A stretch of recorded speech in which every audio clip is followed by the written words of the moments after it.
Assalomu alaykum. Alaykum assalom. Mana bugun biz aynan Toshkent tumani FHDYO bo'limi mudirasi sifatida siz bilan uchrashmoqdamiz. Bugungi gaplashadigan asosiy mavzuyimiz nikoh shartnomasi va ajrimlar haqida gaplashamiz. Birinchi o'rinda aytish kerakki, nikoh har bir inson hayotidagi eng mas'uliyatli va muqaddas qadamlardan biri. Oila qurish faqat mehr muhabbat va ishonchga emas, balki ikki tomonning manfaatlarini himoya qilish, uy-joy va mulkiy munosabatlarni tartibga solish kabi muhim huquqiy masalalarga ham tayanadi. Mana shu yo'nalishda bugun aynan Toshkent tumanida qanaqa ishlar amalga oshirilmoqda? Aynan bu masala endi boshlangan masala emas, doimiy dolzarb masala bo'lgan. Aynan yoshlarni baxtli oila qurishi bu davlatimizni asosiy yo'nalishlaridan bittasi. Tumanlarga qaraganda katta tuman, aholisi ham ko'p tuman. Aynan shu bo'yicha qilinayotgan ishlarimiz ham shunga yarasha dolzarb ham katta. Biz bu bo'yicha yoshlarga doimiy tushuntirish olib borganmiz. Yoshlarni mustahkam oila qurishi uchun mana nikohlanuvchilarni bizga FHDYO bo'limiga ariza berishga kelgandan boshlab tuman hokimiyatimiz xotin-qizlar bo'limi bilan birgalikda ularni oilaga tayyorlash uchun, ertaga ajralishlarni oldini olish uchun ham aynan yoshlarni oilaga tayyorlash maktablarimiz bor. Ana shu maktabda har oy dars o'tib boriladi. Tegishli mutaxassislarni taklif qilgan holatda oilaga tayyorlash. Hozir yoshlarimiz oila qurishyapti, lekin oilaga deyarli tayyor deyolmaymiz, chunki oila qurgandan keyingi holatlar, yaqin qarindoshlar bilan bo'lgan munosabatlar, ana shu munosabatlarni qanaqa qurish kerak, tayyor deyolmaymiz. Aynan ana shu holatlarni har tomonlama o'rgatish uchun ham mana shu yoshlarni oilaga tayyorlash darslarimizda shu o'rgatilib, tegishli maslahatlar, yo'nalishlar berib kelinmoqda. Aynan yoshlarga oilani mustahkam qurish uchun asosiy qilayotgan ishlarimizdan bittasi. Umuman O'zbekiston Respublikasi hududida mana yaqinda ijtimoiy tarmoqlarda ko'plab ko'rdik, turmush qurganlar soni bilan ajrimlar soni o'rtasidagi farqi va umuman bugun ajrimlar juda ham ko'payib ketganligi haqida ko'p so'zlar yuritilyapti. Bizning tumanda ham, mana tumanimiz kattaligini, aholi ko'pligini va mahallalar soni ko'pligini inobatga oladigan bo'lsak, albatta bizning statistikamiz yuqorilab ketyapti. Aholimiz ko'pligini hisobidan ham yuqorilab ketyapti-da statistikamiz. Lekin bugun sizning fikringizcha nima uchun ajrimlar ko'payib ketyapti? Endi statistikaga qaraganda oshganga hisoblanadi, aholi ham ko'p boshqa, lekin shu tumanni o'zini aholisidan tashqari boshqa viloyatlardan, boshqa tumanlardan ko'chib kelib yashayotganlar bor, vaqtincha yashayotganlar bor, shu kelib ishlayotganlar bor. Bu faqat shu tumanni o'zini aholisini o'rtasida emas, o'sha boshqa viloyatlardan yoki boshqa tumanlardan kelib yashayotganlarni murojaat. Hozir bizda shu holat yo'lga qo'yilgan qonunchilikda fuqaro oldin o'zini doimiy yashash joyi bo'yicha murojaat qilardi.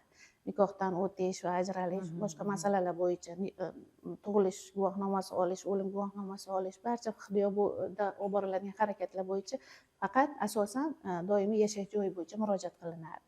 Hozir eksterritoriallik tartibi yo'lga qo'yilgan. Bu degani fuqaro o'ziga qulay bo'lgan FHDYO bo'limiga xohlagan paytda murojaat qilishi mumkin.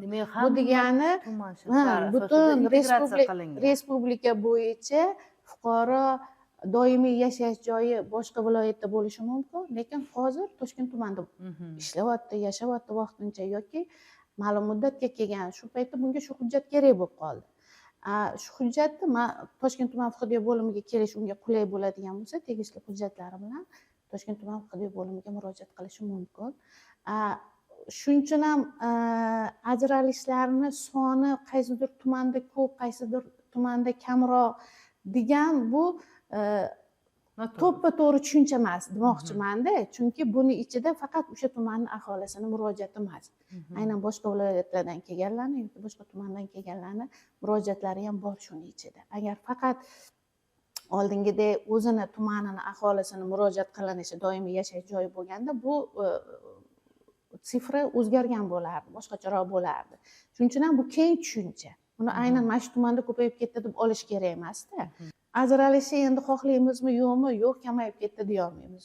Buni butunlay yo'q ham qila olmaymiz. Chunki bu hayot yashash omilida endi biz har qancha xohlaganimiz bilan er xotin o'rtasida munosabat shu darajaga kelganki, agar bu shu yashashda davom etsa bir biriga tan jarohati yetkazish darajasiga ham boradi. Shu darajada og'ir holatga kelib qolgan holatlar borda. Bundan o'rtada farzandlar jabr ko'rayotgan holatlar ham bor. Shunaqa holatlarda endi buni yarashtirganingizni foydasi yo'q. Chunki bundan og'ir holatlarga, hali jinoyat sodir qilish holatlarigacha yetib borishi mumkin bo'lgan holatlar bor. Bunaqa holatlarda endi o'sha oila ajrashsa, balkim o'zini yo'lini topib ketib, tinchroq yashashi mumkin bo'lgan holatlar bor. Hozirgi kunda mana maktablarimiz bor deb aytdingiz. Aynan shu maktablarda nikoh shartnomasini tuzish haqida gapirganingizda yoshlar qanaqa reaksiya qilyapti? Savollar ko'payadi. Chunki eshitganman haqiqatda, lekin shuni chuqur bilmas ekanman. Qanaqa tartibda tuziladi o'zi, bu qachon tuziladi degan savollar bor. Yoki bilmaganlarga shu savol bilan jamlashtirib tushuntirish olib boramizki, nikoh shartnomasi nikoh qurishgacha bo'lgan yoshlar o'rtasida yoki nikoh davrida ikki tomonlama birgalikda o'zini roziligi bilan yozma ravishda notarial tasdiqlangan tuzilish o'zaro ikki tomonlama kelishuv hisoblanadi. Demak, misol uchun 10 yildan beri, 15 yildan beri yashayotgan er-xotinlar albatta o'zaro nikoh shartnomasi tuzib qo'yishi mumkin. Nikoh davrida tuzilishi mumkin. Bu nikohgacha tuzilishi mumkin yoki nikohda yashab turib, hali aytganingizdek, necha yildir yashab turib, o'sha orada tuzish mumkin. Er xotin o'zini shaxsiy masalalari yoki farzandlarga qaratilgan munosabatlar emas. Aynan mulkiy munosabatlar to'g'risida tuziladi shartnoma. Nikoh shartnomasi tuzdi deylik, 15 yildan beri yashayotgan er xotin tuzdi nikoh shartnomasini, yerda mulkiy munosabatlar aks ettirildi, notarial tasdiqlandi.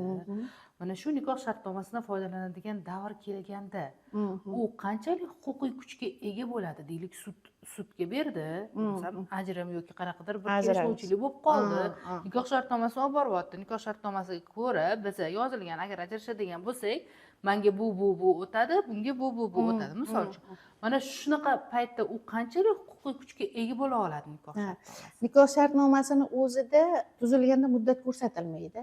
Chunki uni o'zaro kelishuv bilan tuziladi. Xohlagan paytda o'zgartirish mumkin, xohlagan paytda bekor qilish mumkin. Shuning uchun ham muddat belgilanmagan. Bitta odam bekor qilish faqat ikki tomonlama. Agar bir tomonlama deyiladigan bo'lsa, bu demak nizo kelib chiqdi deyiladi. Bunda sud tartibida amalga oshiriladi. O'zaro kelishuv bilan bo'lsa, notarial tartibda tasdiqlanib, o'zaro ikkovini ishtiroki albatta shart. Bu ishonchnoma bilan ham qilinishi mumkin emas. Aynan ikki tomonni o'zini ishtiroki bilan, o'zini roziligi bilan qilinadi. Qachonki hali nizo yuzaga kelib chiqsa, shundagina faqat sudga murojaat qilib, fuqarolik sudida tartibida amalga oshiriladi. Aynan ajralish yoqasiga kelib qolgan holatda o'sha shartnomada qaysi mulk kimga qolishi kerakligi ko'rsatib o'tilgan bo'ladi. Ana shu nikoh shartnomasi aynan qo'l kelishi kerak bo'lgan vaqtda ajralish yuzaga kelgan paytda. Ana hozir bizda nikoh shartnomasi tuzilmagan holatda mulkda umumiy holatda bo'ladi. Kelishuv bo'lish qiyin bo'lgan holat, nizo, janjal, to'polonlar bilan fuqarolik sudlarida amalga oshirilishini ko'p guvohi bo'lganmiz. Bu aynan ana shu janjallarni oldini olish maqsadida tuziladi desak ham o'rinli bo'ladi. Chunki ikki tomon o'zaro kelishib tuzgan. Bu meni mulkim, bu seni mulking. Ajrashayotganda ham shuning uchun ham nizo bo'lmaydi. Chunki oldindan kelishib qolishganda, ajrashgandan keyin bo'ldi, mulkim o'zimda qoladi, meniki o'zimda qoladi. Shunda bunaqa janjallarga yo'l qolmaydi. Agar shu anaqada nazarda tutilib nikoh shartnomasi tuzilsa. Endi bizani o'zbek xalqimizda buni mentalitet deymizmi yoki bizani milliy urf-odatimiz deymizmi? O'zbek xalqida shunaqa narsa borki, har bir ota-ona farzandini uzatish yoki uylantirish o'ziga burch deb biladi va bolasi 20-21 ga to'lgandan keyin uni hali uyi yo'q, joyi yo'q, tayinli ishi yo'q, lekin men shuni uylantirib qo'yishim kerak deydi. Kimdir 18 yasharli hech qanaqa mulki yo'q, hali unda qo'lida hattoki diplomi ham yo'q. Olib keladi-da, uylantirib qo'yadi. Na o'g'il bolada mulk bor, na qiz bolada mulk bor. Bular hali hayotni ko'rmagan, bular hali hech qanaqa tushunchasi yo'q, lekin bizning o'zbek xalqimizda shunaqa tushuncha borki, qancha tushunchasi kam bo'lsa, qancha aqli past paytida uzatib olsam yoki uylantirib olsam, shuncha marra meniki deb o'ylashadi. Lekin ertaga bular 25-30 ga to'lguncha 3 ta bolali bo'ladi. O'shanda bularning aqli kiradi, o'shanda bular ajrashgisi kelib qoladi. Mana shu narsani ham qanaqa qilib turib oldini olishimiz kerak-da, menimcha. Mana shu narsalarni oldini olishimiz kerak. Ota-ona albatta burch, tushunaman, lekin farzandda ham bir mana shu o'zini uylanishiga o'zini определенный kapitali bo'lsin, uylanishidan oldin yoki tayinli ishi bo'lsin. Biza qaramaymiz. O sovchi keldi qizimga ura deymizda, o'sha birinchi kelgan sovchiga beraverishga qarang, yoki bo'lmasam to же самое qizimiz 18 ga to'ldi, hali bilim olmadi, hali qo'lida biror bir diplomi yo'q. Sovchi kelsa, keling uzatib yubora qoling, shuni qutula qoling, shundan deymiz. Mana menimcha bizani O'zbekiston hududimizda ajrimlarning asosiy sababi shunda. Birinchi o'rinda yoshlarda qadriyat yo'q, oila qadriyati degan tushuncha yo'q. Nimaga? Chunki u hali pul topmadi, hali oila nimaligini tushunmadi. Uni ota-onasi ovatdi-da, kimnidir qizga bosuvchi qo'yapti-da, uylantirib qo'yadi. Unga mazza. Shunaqa. Mazza, qani pul topgani, qani bir tayinli joyga ishga kirgani, ertaga bolamni qayerdan boqaman? Qana qilib boqaman? To'g'rimi? Yana bitta masala, mana shu joyda aytib ketishib, menimcha to'g'ri bo'ladi. Mana misol uchun deylik, siz FHDYO bo'lim rahbari sifatida men siz bilan bu fikr, o'zimning fikrim bilan bo'lishmoqchiman. Deylik, oilada bor, 5 ta farzandi bor yoki 4 ta farzandi bor, ajrim yoqasida yoki bo'lmasam 5 ta farzandi tuqqanda erim bilan ajrashib ketgan. Yozadi, men yolg'iz onaman. Mani 5 ta bolam bor. Sen shu 5 ta bolani tuqquningcha qayerga qaraganding, nimani o'ylaganding, qanaqa boqaman, qanaqa. Mening o'ylashimcha, agarda bir shu qonunchilik darajasida Oliy Majlis Qonunchilik palatasi deputatlari tomonidan, meni o'ylashimcha, balki bu noto'g'ri fikrdir, bu men shaxsiy fikrim, lekin meni o'ylashimcha, har bitta tug'ilajak farzand uchun ota-onadan определенный kapital talab qilish kerak. To sen buncha puling bo'lsa, sen ikkinchi farzand tug'a olasan. Undan keyin buncha puling bo'lsa, sen uchinchi farzand tug'a olasan. Sen daromading mana shu daromadga yetmaguncha senga uchinchi farzand tug'ish mumkin emas. Chunki davlat uni boqishga javobgarlikni olmagan o'zini bo'yniga. Bugun biz o'zbek xalqimiz, biz bugun internatlarni imkon qadar kamaytirishga harakat qilyapmiz.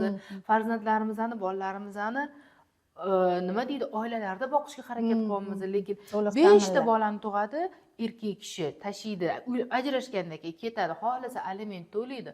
Xohlamasa aliment to'lamaydi. Mana bugun alimentdan dolzarb masala.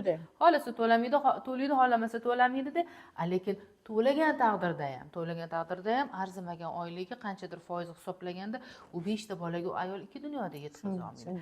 Demak, shu ham qonunchilik darajasida ko'tariladigan masalami? Har bitta farzandga определенный kapital. Siz ham fikringizni bilmoqchiman shu haqida. Bir tomondan juda anaqa chiroyli fikr bo'ldi. Dolzarb masala aslida. Bizni xalqimizda mana davlat qancha shu kambag'allikni kamaytiraman, xalqim to'kis yashasin deb harakat qilgan sari meni ajablantirayotgan holat boqimandalik ko'payib ketyapti. Davlat yordam beryapti, qarayapti, men ishlamasam ham o'tirsam bo'lar ekan degan tushunchalar odamlarda paydo bo'lyapti-da. Mana hozir kambag'allarni qisqartirishga o'zim shuni anaqasida guvohiman. Rahbarlarimizga shu ma'lum territoriyalar biriktirib berilib, o'sha kambag'al oilalarga yordam berish. Shuni holatida men hozir guvohi bo'layotganim, shu oilalarda mana bir nechta odam bor. Sog'lom odamlar bor. Bemalol ish qilishi mumkin bo'lgan odamlar bor, lekin ishlashmaydi. Hatto hovlisini agorotiga ekin ekishi mumkin. Agorot bor qanchadir, yeri bor, bo'sh yotibdi, ekin ekmaydi yoki bir daraxt ekmaydi. Boqmandalikka o'rgandi demoqchiman-da. O'sha yeriga sabzavot eksa, hech bo'lmasa o'ziga chiqadi shu narsa. Ortib qolsa sotishi mumkin. Ko'p sog'lom odamlar yashayotgan xonadonlar demoqchiman-da.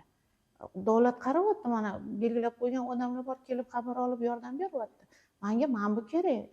Bemalol talab qilishyapti hozir shu oilalar. O'rganib qolishdi. Bunaqa munosabat bo'lish kerak emas. Bizning munosabatimiz hozir balkim teskarisini qilish kerak. Shu oilaga bekor o'tirma. Mana hozir qaysi davlatligi esimdan chiqdi. Ishlamagan oila, sog'lom qiz, ayol yoki erkak davlatga pul to'lar ekan. Ishlamayotganligi uchun. chunki sog'lom bo'lsang, ishlash yoshida bo'lsang ishlashing kerak, harakat qilgan odam yo'lini topadi, ishlaydi. Mardikorlik qilib bo'lsa ham ishlab pul topayotgan oilalar bor, ayollar, erkaklar. Mana Koreyada men eshitishimcha ajrim juda ham kamda.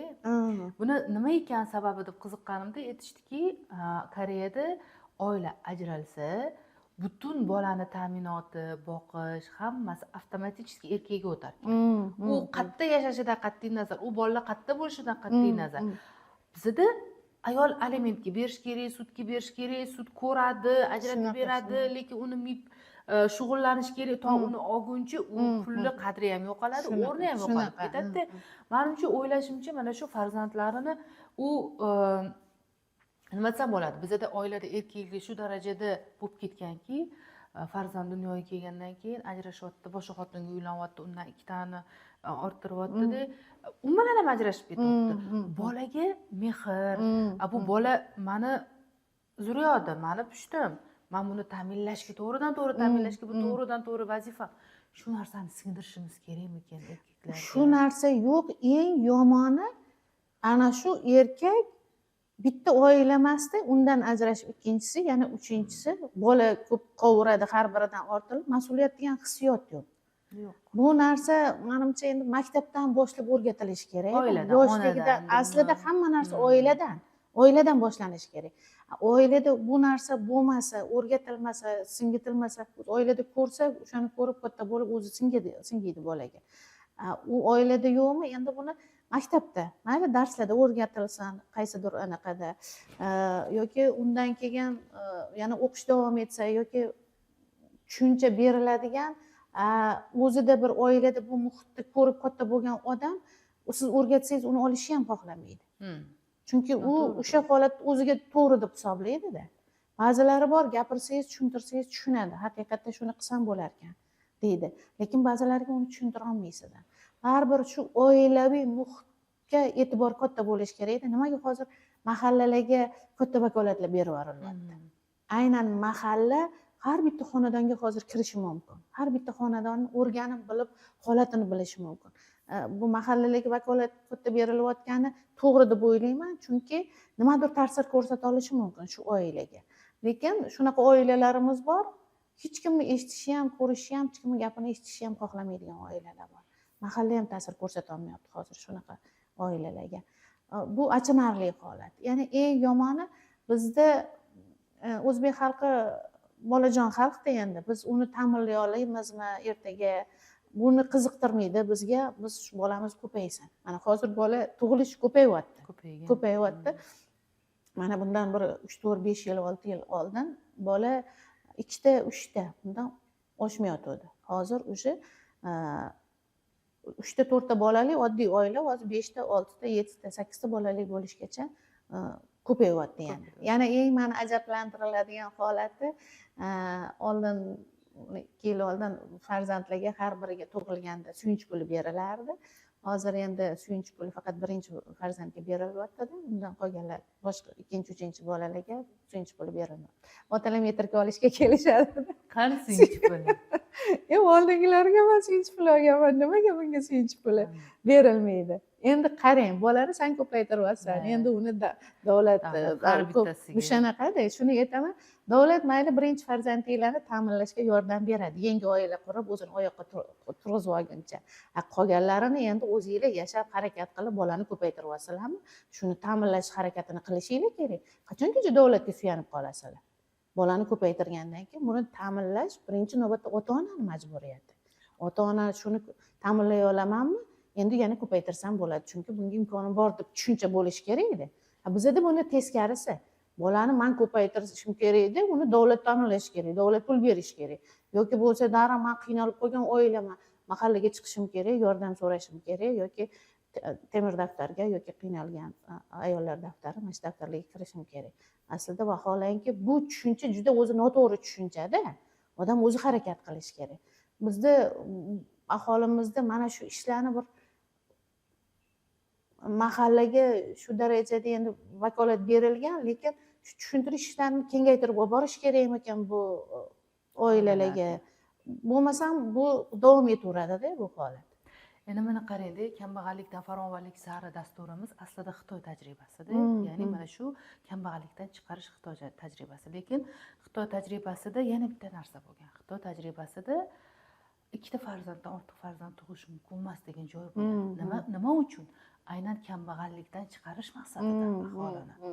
Tug'ilish ko'payib ketgandan, aholi soni ko'paygandan, buni ko'paygandan keyin ta'minoti ham bor, boshqasi ham bor. Ijtimoiy himoyasi degan tushunchalar bor.